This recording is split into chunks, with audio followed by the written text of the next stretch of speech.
gon' give it to you.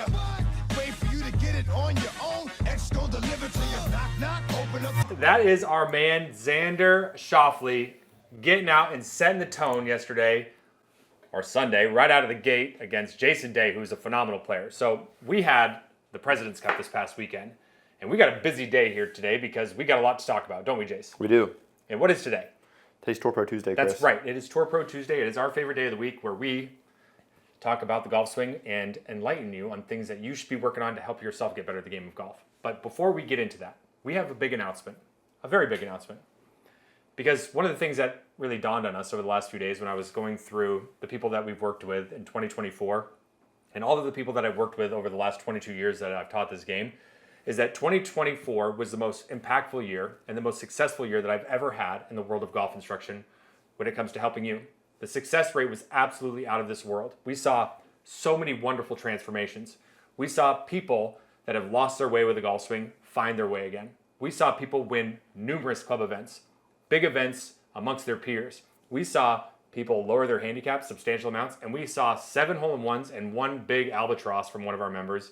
That is absolutely insane. So I wanted to congratulate each and every one of you that have worked with us in this program. And I know that we're not completely out of the woods just yet. You know that I'm always going to be working with you on your golf swings and helping you get better at the game of golf, which segues into something brand new. What is that, Chris? Something brand new and exciting coming from us here at My Golf DNA, and it's set up for those of you that are getting ready to get into those winter months where you're ready to hang the clubs up on the wall.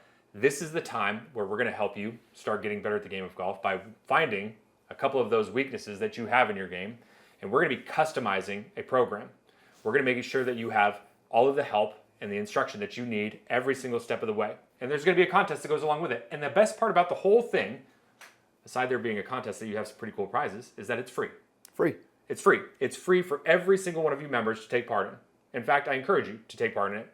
If you don't take part in it, we're going to call you or we're going to email you and stalk you until you get involved with it. Because I know a lot of you at home are very capable of being able to play better golf. And better golf doesn't just mean working on your golf swing. Better golf means you have to find the weaknesses in your golf swing.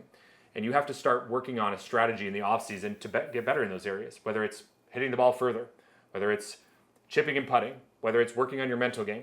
Each and every one of those categories is extremely important to us. And we're going to make sure that every single one of you has the exact opportunity as the next person.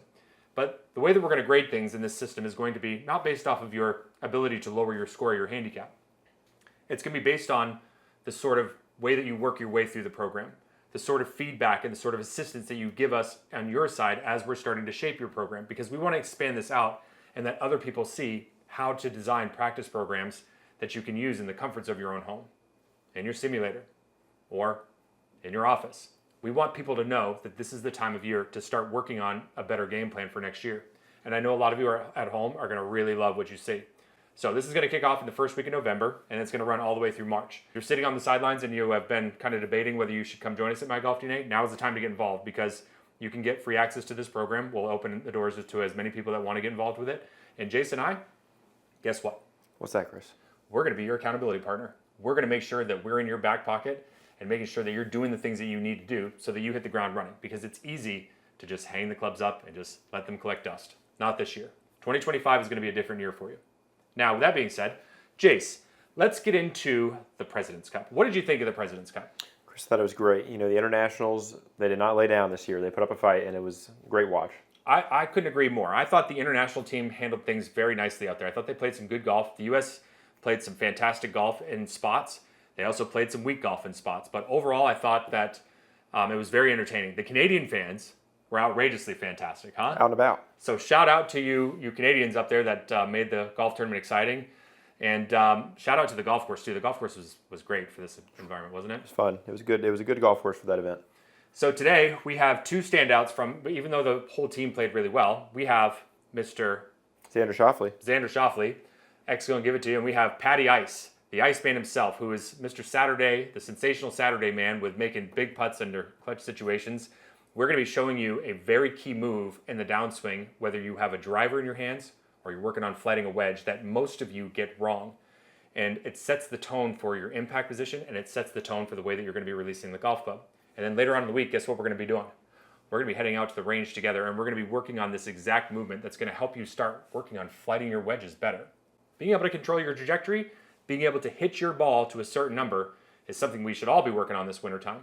So I want you guys to stay tuned because the new 2 Down program is getting ready to launch in November. Please be on the lookout. If you are not yet signed up for a free membership on the website, come on over to the website, sign up for that now. And if you are brand new to the channel, do us a big favor before we get into this analysis. Head down below, subscribe to the channel, and make sure you hit the thumbs up button for us.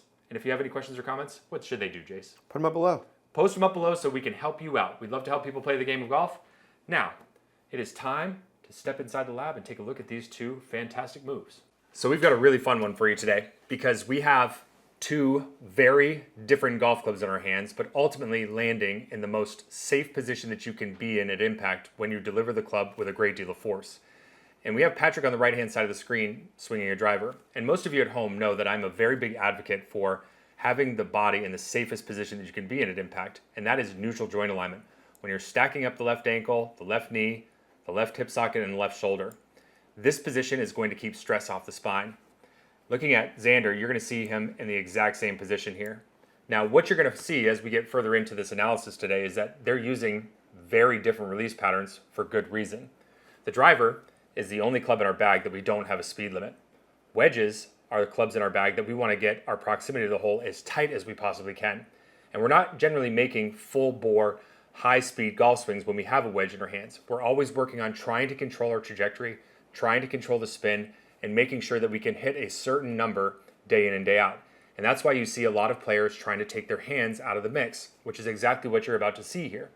But would you believe it if I told you that the position that you're looking at on both sides of the screen is only achievable if you understand that the only function that your lead arm can have in the takeaway or the backswing is a vertical movement. And in transition, vertical movement. If you can get that burned into your brain, then you have a fighting chance on being able to land in the spot that you see Patrick and Xander in on the screen right now. Let me explain this to you. One of the most common mistakes that I see a lot of golfers make is they start the golf club back with the lead arm and the lead shoulder and the lead wrist. We start pushing it around our body because it feels like the safest and fastest way for us to be able to get the golf club moving and doing it on an inclined plane. But what that's actually doing is it's starting to give your brain these false senses of weight shift and these false senses of turn because the golf club is going to have a lot of momentum in it. And that momentum can actually be working against you. But what it's also doing is it's allowing the lead shoulder girdle to get loaded up really tightly. And a lot of times what it actually leads to is the second big fault that I see a lot of golfers battle with, and that is the trail arm overflexing. When the trail arm overflexes at the top of the golf swing because the lead arm pushed it back into that direction, then what you're doing is you're locking your arms to your shoulders, and you're only basically allowing the hands and arms to want to work more in a horizontal fashion on the way down. Vertical movement is what you have to train your left arm to do. Now, you can see that very clearly when you watch Patrick here as we look at it from a down the line perspective. As we get into our takeaway, this is a really good reference point for a lot of you. If you look really closely, the very top of the chest, the very tippy top of that chest and the very top of the bicep is the connection point. All we're doing is turning our body back by turning our rib cage and supporting the club with a little bit of arm elevation and a little bit of wrist set. And then we're going to continue to turn our body by coiling up our guts. And if you watch that lead shoulder now, what you're going to notice is that the arms begin to elevate quite a bit at the tail end of the body turn.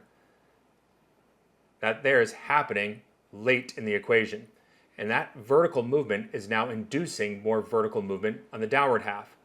And when you look at it in transition, this is a frame that you're going to see me talk a lot about, and you've probably heard me talk a lot about in Tour Pro Tuesday.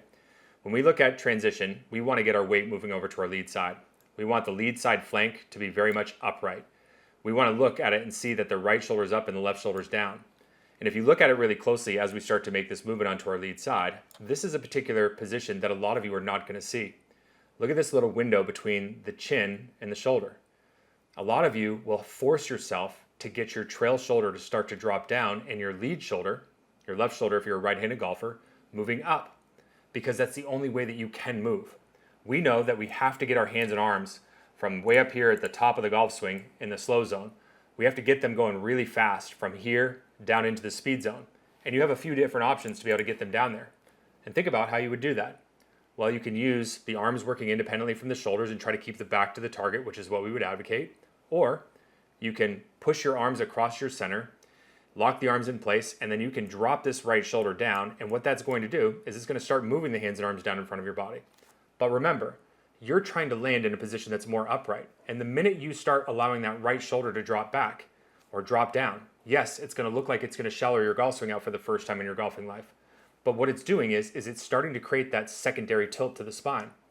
And it's not going to all of a sudden recover. Think about that.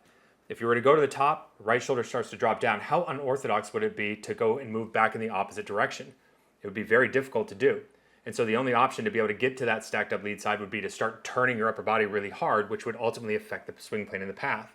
So you can understand the importance of being able to get that first critical 3 feet of movement right and the takeaway in the backswing. And also being able to get it right in transition. Training the left arm and left shoulder how to work perfectly and work independently.